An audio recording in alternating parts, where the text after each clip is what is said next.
Descriptive Writing, Part 1. Descriptive Writing, Part 1. Descriptive writing stands for description.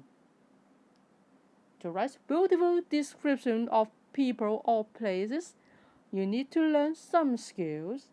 We will go through some of these in 2 lessons.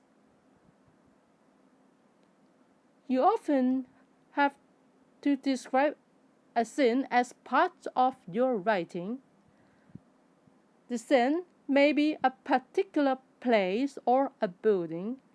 It may be a landscape, such as a beach, a village, or part of a city.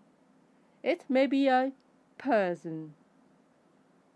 On the other hand, you may have to describe one or more of these things as part of a longer story. In any of these situations, some detailed descriptions are necessary. Your job is to try to make the things that you are describing come alive in the reader's mind.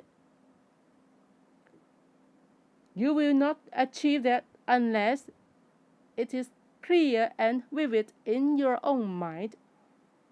If you cannot see it clearly, you stand no chance to persuading anyone else to see it clearly either.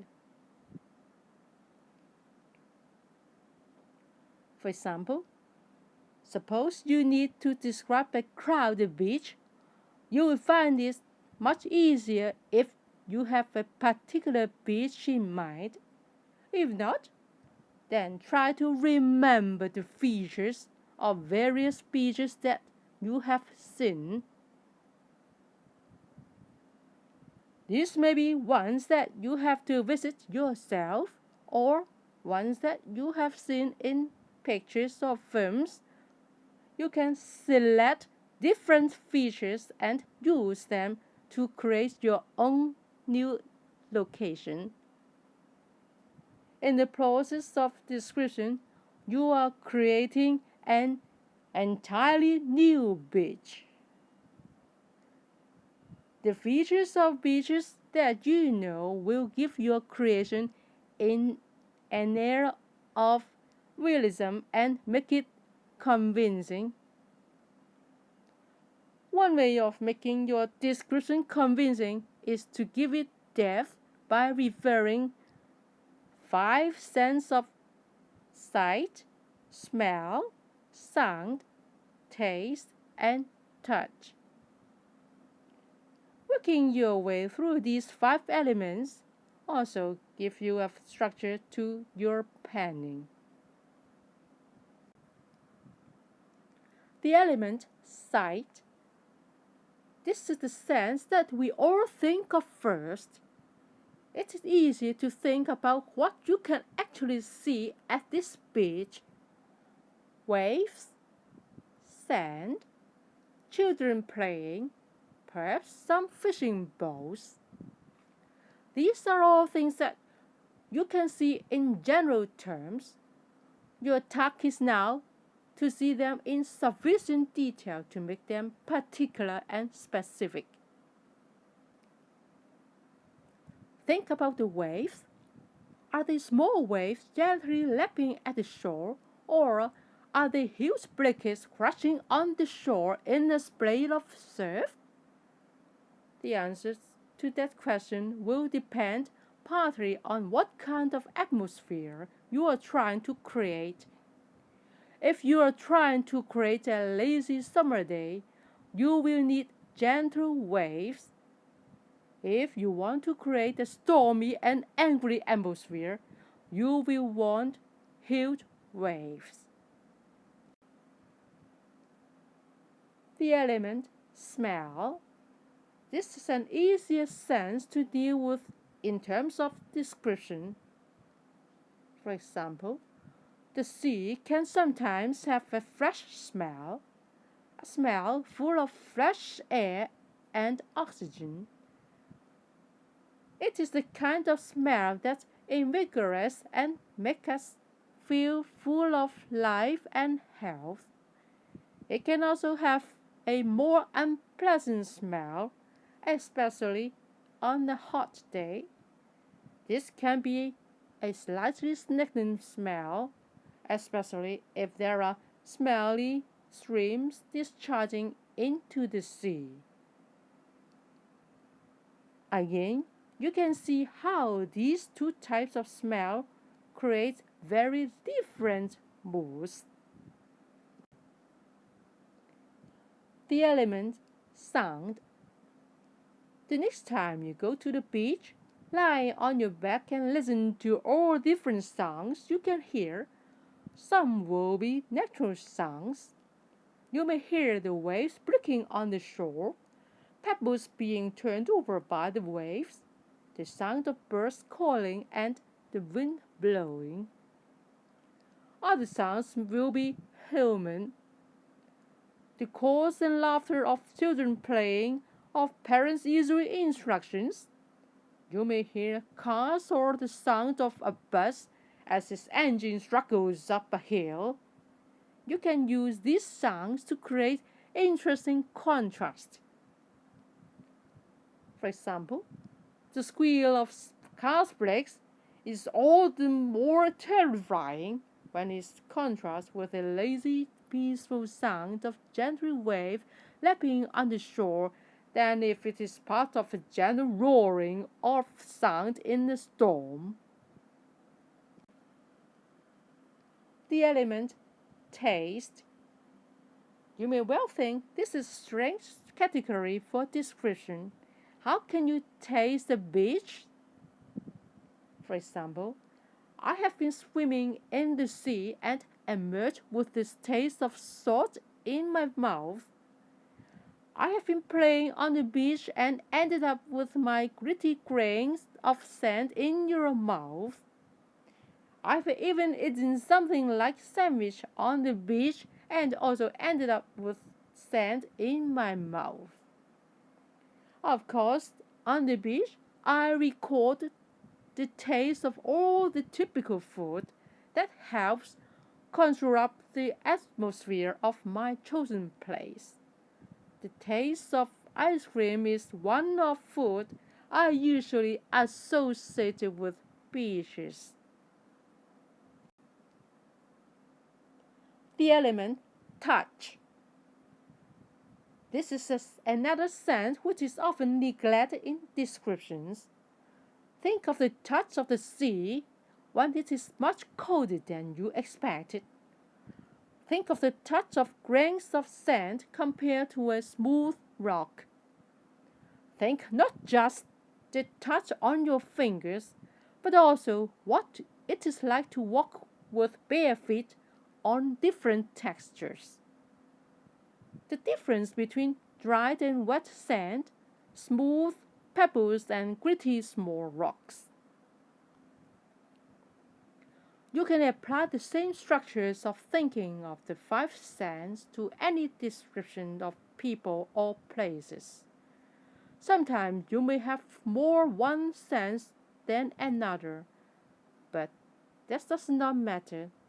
You will still achieve more depth and substance in your writing. Now we come to the writing topic. Try to describe one of the following using the five senses: the sight, smell, sound, taste, and touch. Number 1, a haunted house. Number 2, a crowded place on the eve of the festival. Take for example the Christmas Eve or a New Year Eve. Number 3, a place you traveled. Number 4, a restaurant at the busy hours. Number 5, a large shopping mall on fire. Number 6, a poor child living in a remote village in China. Number 7, a group of friends meeting their idol. Number 8. Visiting a friend or relative who is staying at the hospital. Number 9. Watching a football match in the stadium. Number 10. Singing karaoke in a karaoke lounge. Number 11. Playing video games in a video game center.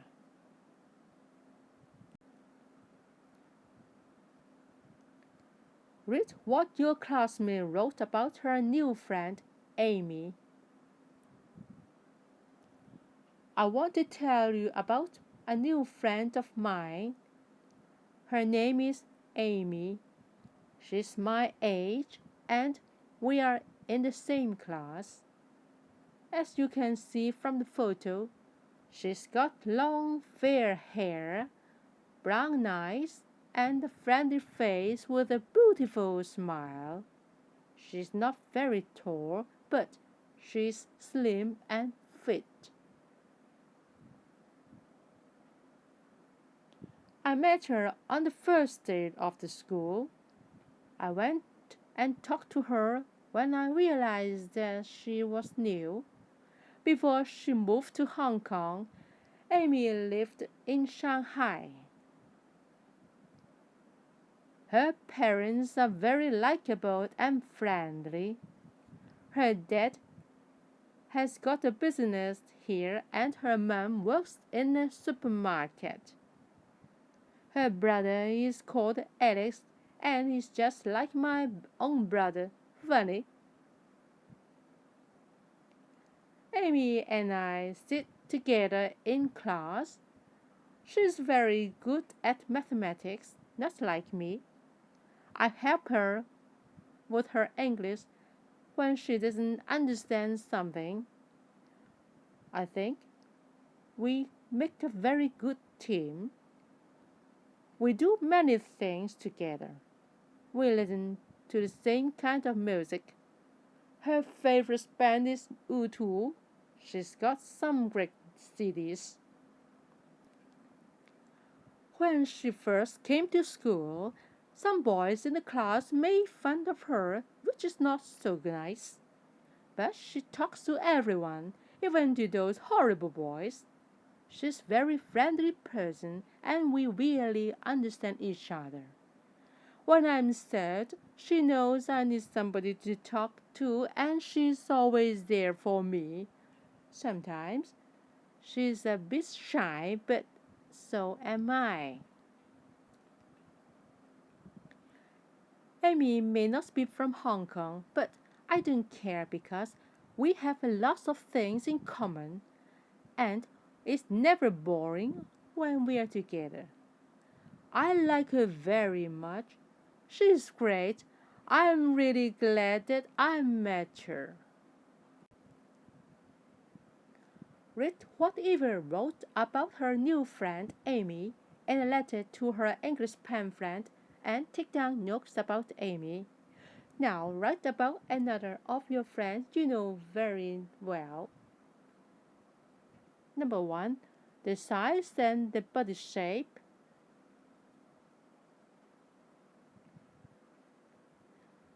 She's not very tall, but she's slim and fit. Number 2. Specific physical details such as the colors of eyes, hair, and face, etc. She got long fair hair, brown eyes, and a friendly face with a beautiful smile. The family background.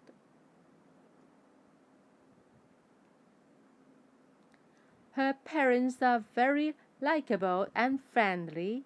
Her dad had got a business here and her mom works in the supermarket. Her brother is called Alex. Her past.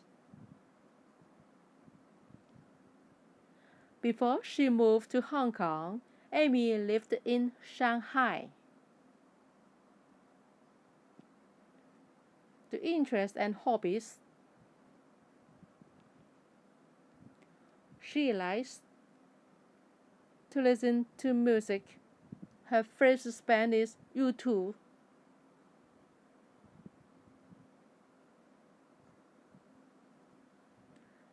A special incident. When she first came to school, some boys in the class make fun of her. The personality. She's very friendly person. Sometimes she's a bit shy.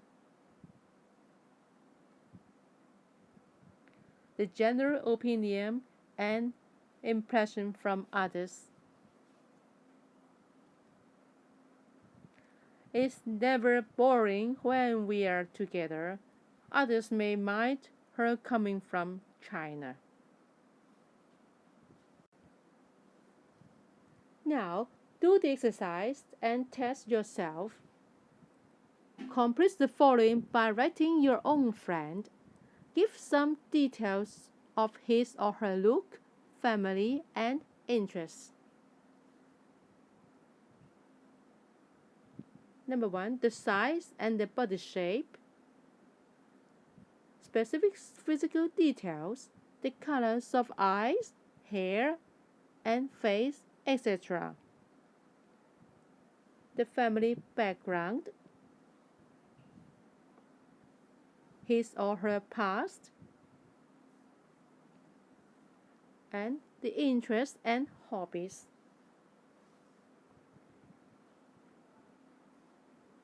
You may use some adjectives and choose the correct tenses. And also may accept any meaningful description of your friends. Please ask your tutor or teachers to give you some comment. This is the end of the lesson. Bye.